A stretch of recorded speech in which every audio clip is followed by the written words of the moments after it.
y estos son los 10 términos claves que debes conocer sobre economía.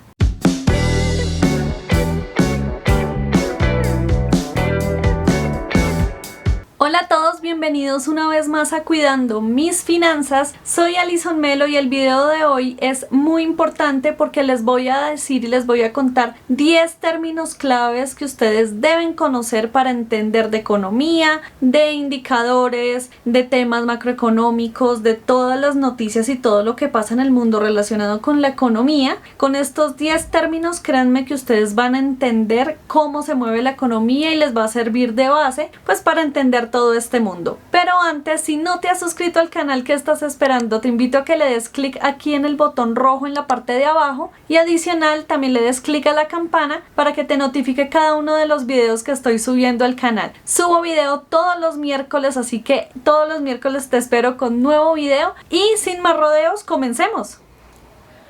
Bueno, el primer término que les traigo y que es lógico es ¿qué es economía? Entonces, la economía es una ciencia social o una disciplina social que se encarga de explicar cómo las familias, las empresas y los gobiernos distribuyen los recursos escasos que existen en una sociedad. Y justamente son esos bienes que se requieren o que la sociedad requiere consumir. Entonces, aquí partimos de una base muy importante y es que la economía se encarga de analizar cómo se distribuyen, cómo se producen, cómo se manejan y cómo se consumen todos estos bienes escasos con los que cuenta una sociedad. Y todas estas dinámicas y toda esta distribución y cómo se organizan, la economía los explica bajo unos procesos productivos. Entonces lo explica bajo la extracción, producción, distribución e intercambio de bienes y servicios. Y también hay un tema súper importante que trata la economía y que son unos factores o unos componentes claves que permiten que la economía se lleve a cabo y que todos estos procesos se den,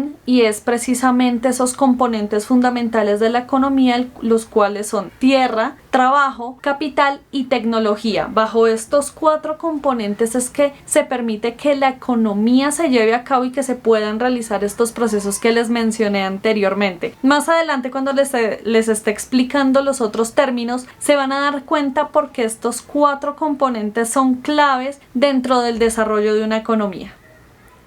El siguiente término clave es la palabra precio y les voy a leer, si ustedes buscan el significado en un diccionario o algo así, les voy a leer ese significado que aparece y luego se los voy a explicar. Entonces dice que el precio es la cantidad de dinero que permite la adquisición o el uso de un bien o servicio. El precio es un valor que representa un valor ya sea monetario o equivalente que representa el adquirir ese bien o servicio que queremos, pero este precio es determinado por un común acuerdo entre compradores y vendedores. Ahora, hay algo que es vital para poderles explicar esto y quiero que me lo entiendan y parte mucho también de la economía conductual, que si quieren chismosear un poco más pueden investigar o me dejan aquí abajo en los comentarios si hablamos un poquito de eso. El precio es una construcción cultural porque el precio va más allá de lo que cuesta ese bien o servicio que queremos, sino que entran a jugar muchas variables que lo van a complementar, como la importancia que tiene para nosotros, como la reputación que tiene la marca o que tiene ese bien o ese servicio que queremos adquirir, o la fama, digamos el nombre que se ha construido, qué tan indispensable es para nosotros, qué tan escaso o qué tan fácil de conseguir es para nosotros, también dependiendo del momento de vida o de nuestra familia, qué tan relevante es para la familia poderlo adquirir. Entonces hay muchas variables y muchos factores que van a construir lo que va a ser representado en un precio. Entonces no es lo mismo, y ustedes lo saben, lo que cuesta un iPhone y lo que cuesta un teléfono inteligente de otra marca diferente, cuando los dos pueden cumplir las mismas funciones: tener aplicaciones, hacer llamadas, mensajes de texto, tomar fotos, grabar videos, tienen las mismas características y funcionalidades. Y acá es cuando decimos por qué este cuesta más y este cuesta menos, si al final del día, si hablamos racionalmente sobre las funcionalidades del objeto, pues ambos hacen lo mismo. Entonces allí es donde entran justamente otros factores a impactar precisamente o que se trasladan al precio, que es la marca, la reputación, la exclusividad o el lujo, muchas cosas que precisamente van a impactar y van a hacer que este iPhone de acá sea mucho más costoso, tenga un precio mucho más elevado que es el teléfono inteligente que está aquí. Entonces por eso me refiero en que el precio es una construcción cultural. Todo esto asociado a variables tanto racionales como irracionales. Entonces, variables racionales como los costos de producción, como los costos de distribución, de empaque, los costos de publicidad, todo esto. Y también irracionales como lo que les mencionaba ahorita, de fama, reputación, lujo, todo lo que la persona desde sus sentimientos y sus emociones proyecta en ese bien, que hace que tenga ciertos precios que varíen dependiendo de qué tan relevante o irrelevante es para el ser humano. Y personalmente considero que el precio es ese número, ese valor, ese rubro más básico bajo el cual se mide una economía. Entonces al final del día toda la economía se está manejando y se está leyendo en términos de precios, y este para mí es como la variable más básica de toda la economía.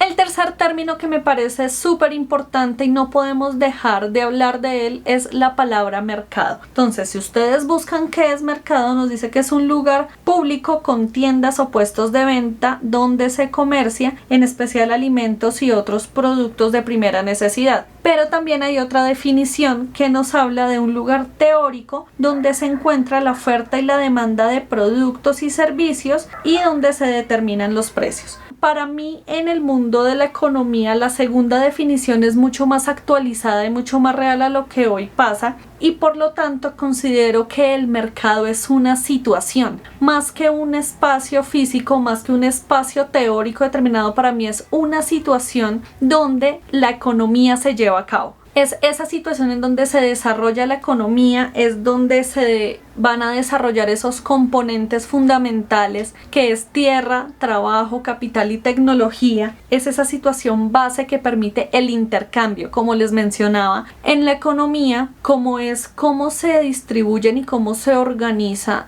ese flujo de bienes y servicios, lo que permite que eso pase es justamente el mercado. Entonces, el mercado puede ser físico, como lo mencionaba la primera definición, que es una tienda, un centro comercial, algo, o un mercado virtual, por ejemplo, como los mercados financieros, como las bolsas de valores, que eso se los contaba en el video pasado, que si no lo han visto se los voy a dejar por acá, porque precisamente el mercado es esa situación que motiva a que compradores y vendedores interactúen, donde se da la oferta y la demanda y empiece a darse ese flujo de bienes y servicios, donde el precio es el que está regulando qué es lo que va a valer esa transacción, por decirlo así, y es lo que va a permitir que precisamente se desarrolle la economía. El cuarto término que me parece clave aquí es la demanda. Entonces, cuando ustedes buscan demanda, nos menciona que es la cantidad total de un bien o servicio que los actores económicos desean adquirir. Entonces, ¿la demanda qué es? La demanda es eso que la gente necesita, que las personas, las empresas, el gobierno necesita adquirir para satisfacer sus necesidades. Y esto es clave porque la economía está sustentada precisamente en la satisfacción de necesidades que tienen cada uno de los actores económicos. Pero también es esa dinámica que nos permite entender el consumo justamente, y es esa variable que precisamente va a activar el consumo y va a activar la economía, porque precisamente a partir de esas necesidades que tenemos los actores económicos es que vamos a salir a un mercado a comprar y a buscar esos servicios y esos bienes que necesitamos, y ahí es donde se activa el mercado, donde se activa la economía, y es lo que permite que la economía se lleve a cabo. Aquí les voy a contar algo. No sé si ustedes se acuerdan de la crisis del 29, cuando se cae la bolsa de valores de Nueva York y crea una de las recesiones más graves a nivel mundial. Antes de que ocurriera lo que pasó en la crisis del 29, se hablaba de la ley de Jean-Baptiste Say, o Say, no sé cómo se diga, donde él hablaba de que la oferta crea su propia demanda. Jean-Baptiste fue un economista francés que dentro de su ley lo que explicaba era justamente eso, que la oferta es la que crea su propia demanda. Y con lo que pasó en la crisis y en la depresión del 29 se desmintió esto, porque la oferta estaban las acciones, estaban el mercado de valores para ser adquirido y no se compró nada. Entonces, la oferta existía, pero la demanda, que eran estas empresas, personas y demás que iban al mercado de valores a comprar, no lo hicieron. Se cayó la economía, se cayó la bolsa de valores, se cayó la economía y generó un quiebre económico gigante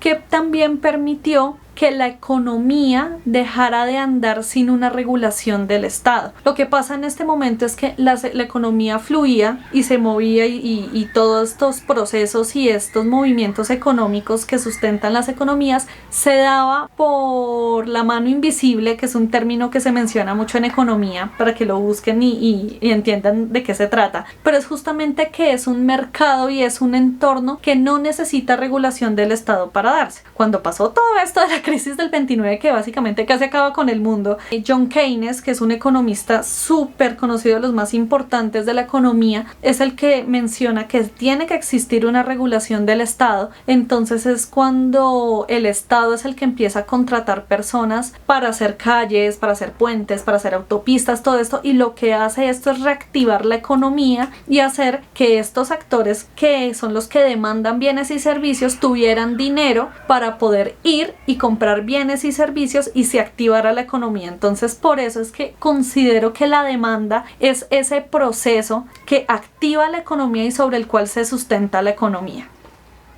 El siguiente término es súper importante. Ya hablamos de la demanda, pero no podemos hablar de la demanda sin hablar de la oferta. Entonces la oferta es la otra cara de la moneda, donde su definición tal cual nos dice que es la cantidad de bienes y servicios que los oferentes están dispuestos a poner a la venta en el mercado a unos precios concretos. Al final del día, la oferta, como yo la veo, es lo que suple y lo que complementa la demanda, y es ese proceso donde hay unos entes que ofrecen unos servicios, que ofrecen unos bienes, llámese empresas, llámese el Estado, donde hay unos procesos productivos que se trasladan unos costos a un bien final, que finalmente esa demanda que está en el mercado y que la está necesitando va a ir a adquirir esos servicios dependiendo de sus necesidades, de sus gustos, de sus emociones y de la restricción presupuestal que tienen, es decir, de cuánto dinero tienen pues para comprar lo que necesitan comprar. Y es lo que refleja puntualmente los componentes de la economía. ¿Por qué? Porque la oferta se da a partir de esos bienes o servicios que se transforman o que se dan a partir de la tierra, que es todo lo que se puede sacar de la tierra, se puede producir y vender,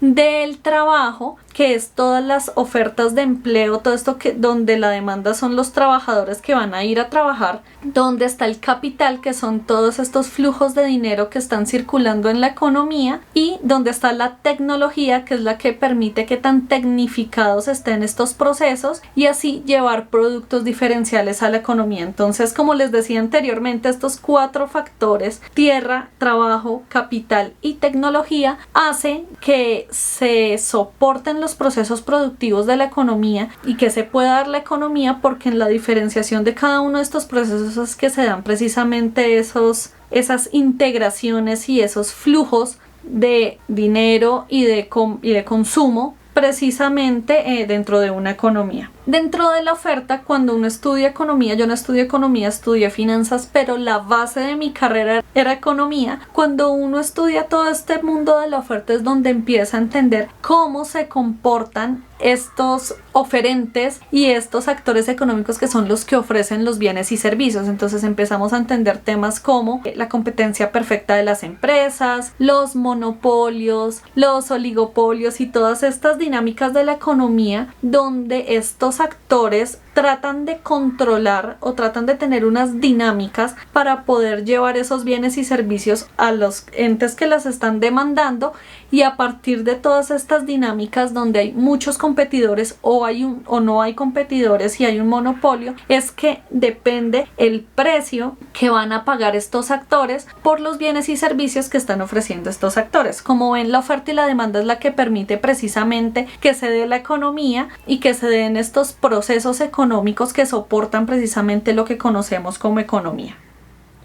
Otro término clave en economía que ustedes van a escuchar muchísimo es el costo de oportunidad. El costo de oportunidad es, y se los voy a leer textual, es el costo de la alternativa a la que renunciamos cuando tomamos una determinada decisión, incluyendo los beneficios que podríamos haber obtenido de haber escogido la opción alternativa. Entonces, al fin del día, el costo de oportunidad es eso que dejamos de percibir cuando tomamos una decisión. Es decir, ustedes tienen que tomar una decisión sobre A o B y escogen A. El costo de oportunidad es eso que dejaron de percibir por no haber escogido B. Entonces, la economía está sustentada en el costo de oportunidad porque todo el día y en todo momento estamos tomando decisiones. Entonces, es el costo de tomar decisiones y por qué escogemos consumir esto y no esto, por qué escogemos vender esto y no esto, y por qué escogemos invertir aquí y no invertir acá. Ese manejo y esas tomas de decisiones que hacemos durante todo el día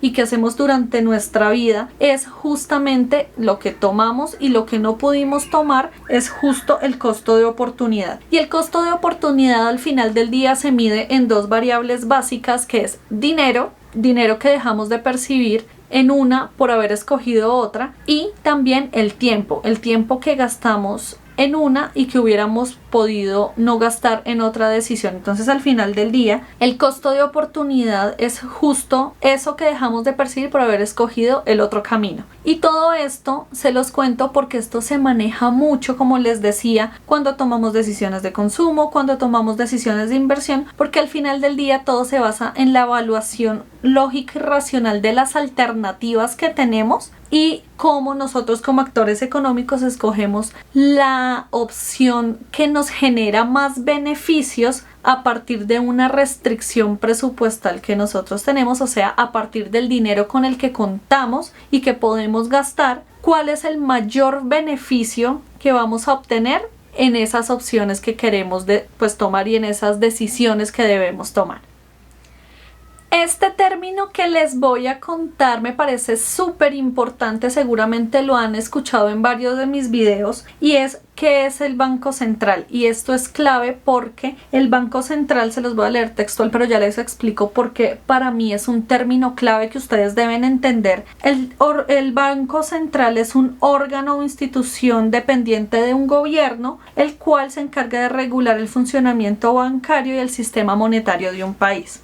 Los bancos centrales en los países son los que se encargan precisamente de garantizar que haya una estabilidad económica y financiera dentro de un país. Entonces, en caso de Colombia es el Banco de la República. En cada uno de los países está precisamente cada banco central que se encarga de eso. Entonces ellos son los que emiten el dinero. Entonces, por ejemplo, cuando yo estudié finanzas tuve la oportunidad de conocer la central de efectivo del Banco de la República y ver cómo es una fábrica de papeles, de papelitos. Imagínense los billetes de Monopolio, una fábrica de papelitos, y llega un momento en el proceso que es vital y que es el que más seguridad tiene, donde esos papelitos dejan de ser unos papelitos común y corriente y se vuelven dinero. Y esta responsabilidad es justamente la que tiene el Banco de la República. Ellos tienen que emitir el dinero y no es como imprimimos unos billetes y ya. Esto tiene una serie de normas y de dinámicas económicas que hace que un banco emita dinero y que saque dinero a la economía, porque eso afecta obviamente temas de inflación,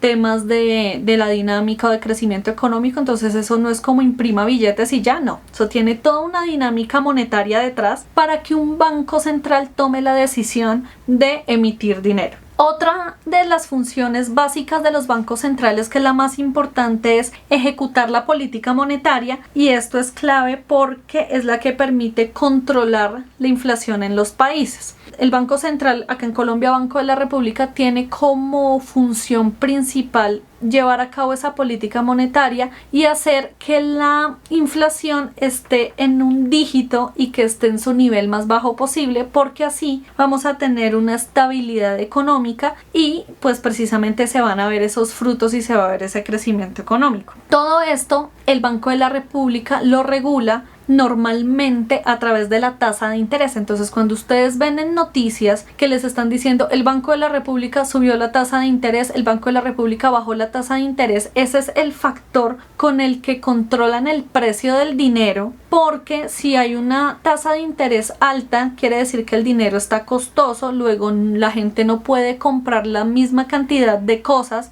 con ese dinero, los créditos bancarios les van a salir súper costosos, entonces lo que hacen es recoger dinero y hacer que como enfriar un poquito la economía y que se baje todo ese tema inflacionario. Y cuando el Banco Central baja la tasa de interés, pues ocurre todo lo contrario, porque es dinero que es más barato, se pueden comprar más cosas, los créditos van a salir un poco más económicos. Entonces la gente, esto lo que hace es activar el consumo y que la gente salga a comprar. Estas medidas, por ejemplo, en pandemia, que tuvimos meses que estuvimos encerrados, que muchos establecimientos comerciales estuvieron cerrados, justo lo que empezó a hacer el Banco de la República fue bajar tasa de interés para empezar a contribuir a esa reactivación económica. 1, 2, a ayudar a que las personas que necesitaban adquirir créditos los pudieran adquirir a unos precios o unas tasas de interés más bajas, y precisamente para mover el consumo en la economía, porque pues fueron meses muy duros donde muchos establecimientos estuvieron quietos, donde se afectaron las importaciones, se afectaron las exportaciones, mejor dicho, se afectó toda la economía.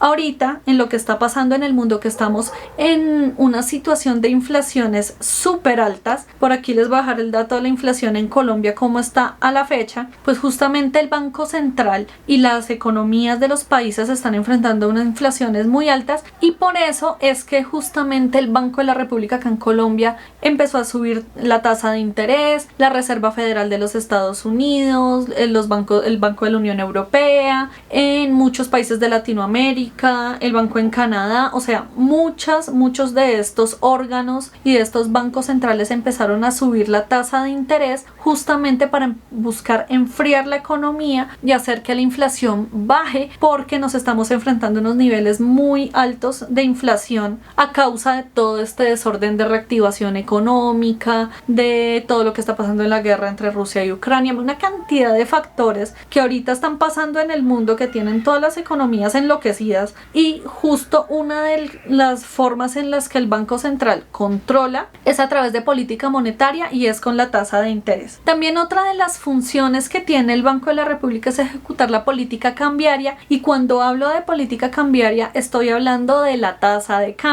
Acá en Colombia también está, por todo lo que está pasando, que no lo voy a volver a repetir, tenemos la tasa de cambio súper alta, tenemos el dólar a 3.900, 4.000, 4.100, en eso he estado oscilando estos últimos meses. De hecho, este último año no es algo que haya pasado de la noche a la mañana, estoy desde temas de pandemia. Entonces, lo que hace el Banco de la República es tratar de fijar unas políticas dentro de esa política cambiaria para que el dólar no se pase de unas bandas que están definidas y se pueda controlar. Entonces se hacen emisión de bonos, de deuda pública, se hacen muchas cosas, muchas iniciativas precisamente para poder controlar esa tasa de cambio. Y en últimas, algunos gobiernos lo que hacen es justamente emitir papel moneda, emitir dinero para controlar todo esto. Y por último, otras de las funciones que cumplen estos bancos centrales es financiar al sistema financiero. Entonces el sistema financiero va a ellos a pedirles dinero si se requiere, y también son el banco del gobierno, del Estado. Entonces, como ven, es un ente súper importante que al final del día lo que busca es garantizar la estabilidad económica y la estabilidad financiera de un país. Para contarles un poquito de historia, que ustedes saben que me encanta, en Colombia se crea el Banco de la República a partir de la Ley 25 de 1923, donde antes de crearse esa ley se crea una figura o una investigación, no sé cómo decirle, como un grupo de investigación, hagan de cuenta,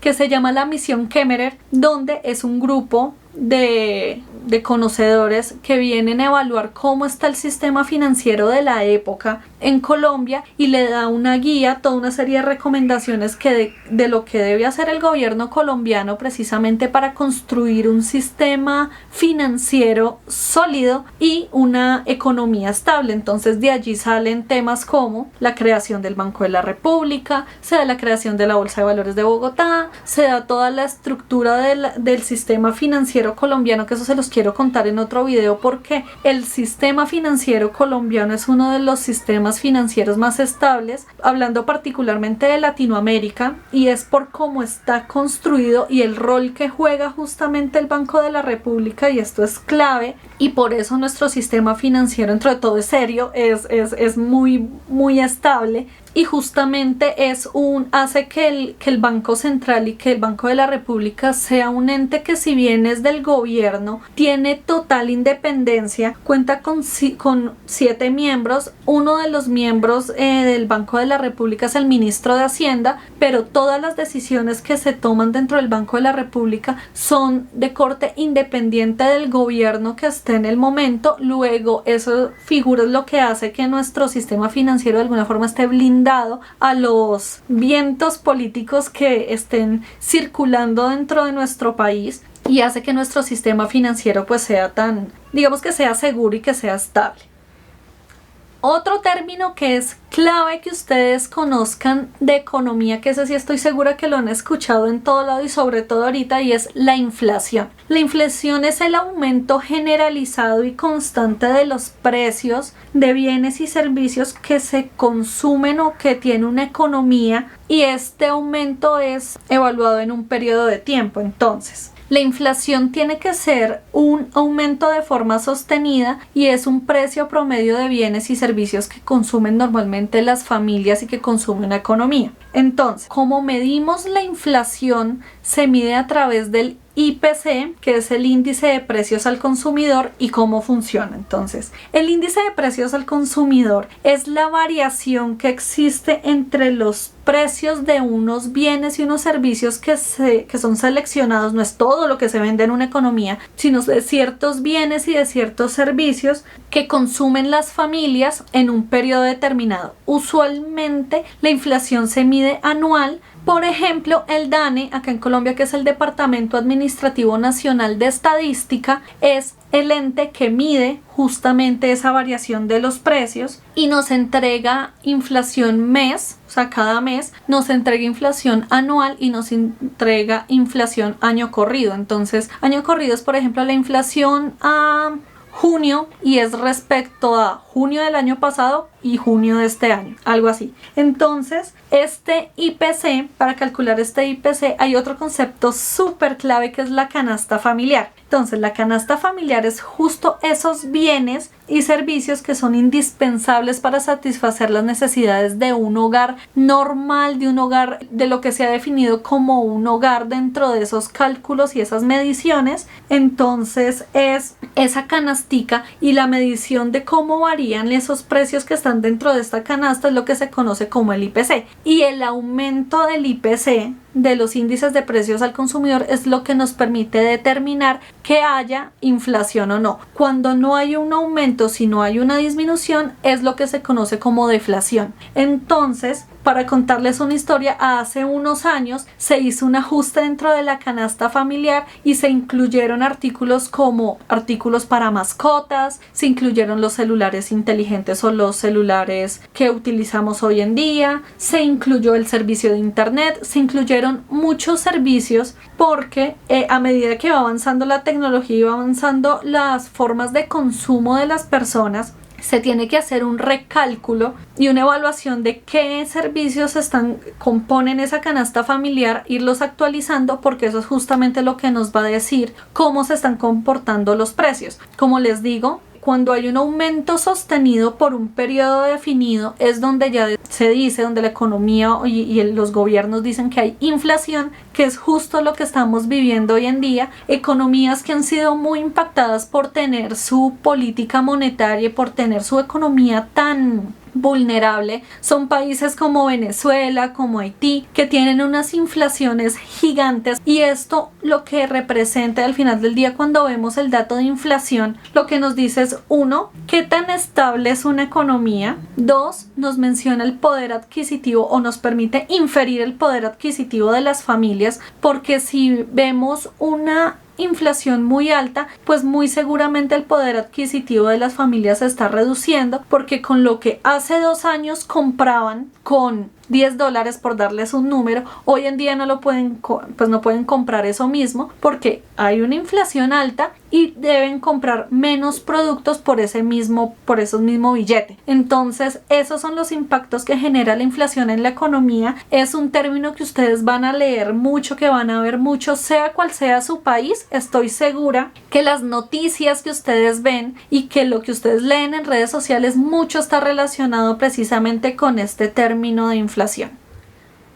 Hay otro término clave en economía que ustedes van a escuchar mucho también y tienen que entenderlo bien, es el tema de desempleo. Desempleo es la falta de empleo y es justamente ese mercado. Se los voy a leer como lo encontré tal cual en un diccionario económico, que no me parece que esté explicado tan fácil, entonces los voy a explicar. Dice que es el mercado, en el mercado laboral, donde la oferta de trabajo, es decir, trabajadores, es superior a la demanda laboral, o sea, empleos. Esto quiere decir que hay desempleo, y el desempleo también se dice que hay paro. A ver, les explico. El desempleo es cuando, y lo que entiendo de esta definición es cuando hay más personas que quieren trabajar que los trabajos disponibles que necesitan vacantes. Entonces, obviamente, si acá hay más trabajadores que empleos, pues hay unos trabajadores que se van a quedar sin esa vacante y por ende va a haber desempleo. Para entender cómo se mide el desempleo se mide a través de la tasa de desempleo, que es lo que normalmente también el DANE acá en Colombia nos notifica a nivel mensual, y también hay un porcentaje a nivel anual. Hoy en día, en este momento, la tasa de desempleo de Colombia está en esta cifra. Ustedes se dieron cuenta en pandemia, no solo en Colombia, sino en sus países, porque estoy segura la tasa de desempleo aumentó un montón porque obligaron a las empresas a cerrar operaciones, solo estaban abiertas las empresas de servicios y de bienes indispensables, y por ende muchos sectores de la economía lo que hicieron fue despedir a sus trabajadores porque no tenían cómo sustentarlos, porque tenían cerradas sus operaciones, cambiaron las modalidades de empleo. Muchas mujeres, porque esto es real, muchas mujeres que se tenían que quedar en el hogar con los hijos porque los hijos estaban estudiando desde la casa, pues tuvieron que quedarse con sus hijos y no pudieron trabajar. Todos estos factores hicieron que las tasas de desempleo durante la pandemia crecieran un montón. Acá en Colombia estaban grandísimas, del 23%, del 18%, gigantes, y con todo este tema de la reactivación económica fueron bajando y por eso tenemos ahorita esta cifra. Les voy a mostrar una gráfica, un mapita que hice para que entiendan sobre qué población y cómo se calcula precisamente esta tasa de desempleo. Entonces, en el mercado laboral normalmente partimos de la población total, que es el total de la población que tiene un país. Colombia somos 35 millones de personas aproximadamente. Han cambiado los números porque hace poco se hizo un censo, anteriormente se había hecho mal el cálculo. Bueno, de esa población total se divide en dos grupos. Uno, que es la población que está en edad de trabajar, y otra, que es la población que no está en edad de trabajar. La población que está en edad de trabajar, el mercado laboral normalmente la contempla como las personas que tienen entre 16 y 65 años. Y las personas que no están en edad de trabajar son las personas que están de los 0 a los 16 años, o sea, los niños, y las personas que están de los 65 en adelante, que ya son ancianos, que ya son personas pues de la tercera edad, que teóricamente no deberían estar trabajando. De la población en edad de trabajar, que es la que les menciono que está entre 16 a 65 años, también se desprenden dos grupos. Está la población económicamente activa y la población inactiva. La población económicamente económicamente activa son todas estas personas que están en edad de trabajar, que ya están trabajando o que están en búsqueda de empleo, o sea, que se están moviendo en el mercado laboral. Y las personas inactivas son estas personas que, si bien están en edad de trabajar, no trabajan, no están buscando empleo. Por ejemplo, una ama de casa tiene mucho trabajo, porque sí que tienen trabajo, pero no está ligada a un empleo y tampoco lo está buscando porque está encargada de su hogar. Luego está dentro de esta población. Dentro de la población económicamente activa también se divide en dos grupos. Se divide entre los que están ocupados, que son los trabajadores que están trabajando, y los desocupados. Estos desocupados es sobre los cuales se mide la tasa de desempleo. Entonces, para hacerles el cuento corto, la tasa de desempleo es el total de desocupados, de población desocupada, sobre o dividido entre la población económicamente activa, y sobre eso es que se calcula la tasa de desempleo. La tasa de desempleo no se calcula sobre todas las personas de un país, porque hay niños, porque hay personas que no trabajan, que no les interesa trabajar, porque definitivamente hay personas que no están dentro de ese mercado laboral, entonces a ellos no los podemos contar dentro de ese cálculo. Así es que se calcula la tasa de desempleo en los países, y esas son las cifras que se entregan ya sea mensual o ya sea de forma anual.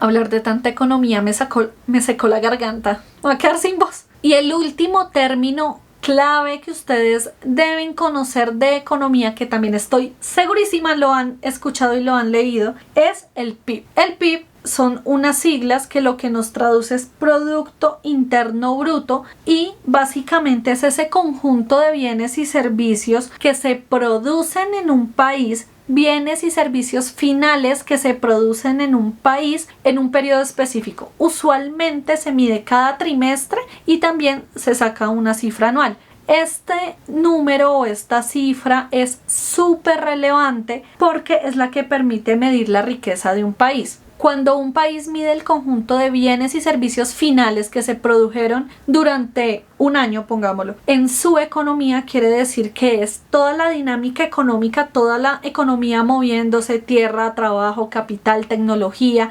oferta, demanda, consumo, producción, extracción, distribución, o sea, toda la economía en ejercicio. Por eso es que al final del día este valor lo que permite medir es la riqueza de una economía y de un país, y también es bajo el cual se mide el tamaño de una economía.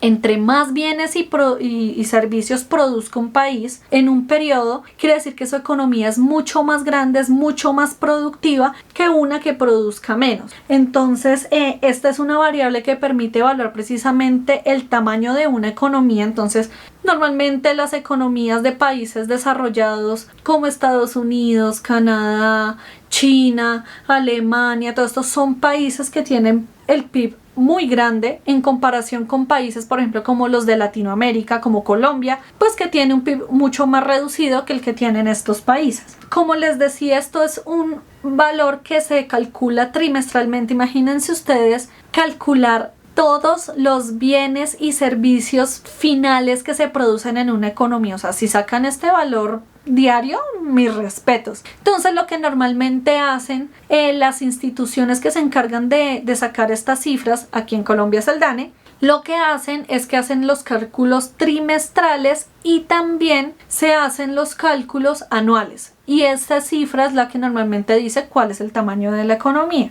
Ahora, es muy importante que tengan en cuenta que el PIB no mide la distribución de la riqueza en un país. El PIB simplemente dice la economía de Colombia es esto. Eso no quiere decir que este valor esté distribuido en toda la economía por igual, o que esté concentrada en unos pocos, o que eso no lo dice. Para entender cómo está distribuida la riqueza de un país, hay otros indicadores que miden eso, pero el PIB particularmente lo que les va a decir es el tamaño de una economía y qué tan rica y qué capacidad económica tiene un país. Y listo, este era el video que les traía para hoy. Espero que les haya sido de mucha utilidad estos 10 términos que les traje el día de hoy. En economía hay muchísimos más términos, pero considero que si ustedes entienden estos 10 términos van a entender muchísimo más fácil las dinámicas económicas, van a entender muchísimo más fácil cómo se mueve la economía de su país. Obviamente van a salir muchos más términos que estoy segura que ustedes de pronto no van a entender tan fácil, pero con estas nociones básicas estoy segura que se les va a hacer mucho más sencillo. Si quieren que hablemos más de temas de economía, de toda esta teoría económica y demás, déjenme abajo en los comentarios de qué temas quieren que hablemos y yo les preparo el contenido y hacemos los videos. También los invito a que se suscriban al canal acá en la parte de abajo y le den clic a la campana para que les notifique cada video que estoy subiendo. Estoy subiendo video todos los miércoles, así que no se lo pueden perder. Los invito a que me sigan en mis redes sociales, acá se las dejo. Tengo Instagram, tengo Facebook como Cuidando Mis Finanzas. También me encuentran en Twitter como @yocuidofinanzas. Los invito también a visitar mi blog en www.cuidandomisfinanzas.com y adicional los invito a visitar un proyecto muy lindo que me encanta y que estoy emprendiendo, que se llama Píldoras Financieras. Es un podcast donde les dejo temas de actualidad económica, donde hablamos temas de mentalidad financiera, de qué está pasando, un contenido mucho más relajado, mucho más conversado. Si no tienen tiempo de pronto de ver los videos o algo así, me puedan ir escuchando en el bus, mientras almuerzan, mientras caminan, mientras hacen ejercicio, ¿por qué no? Y me encanta este proyecto porque yo amo la radio, entonces me parece un hit. Y nada, esto es todo lo que les traía para hoy. Y por último, recuerden que la tranquilidad financiera está única y exclusivamente en sus manos. Nos vemos en el próximo video. Chao.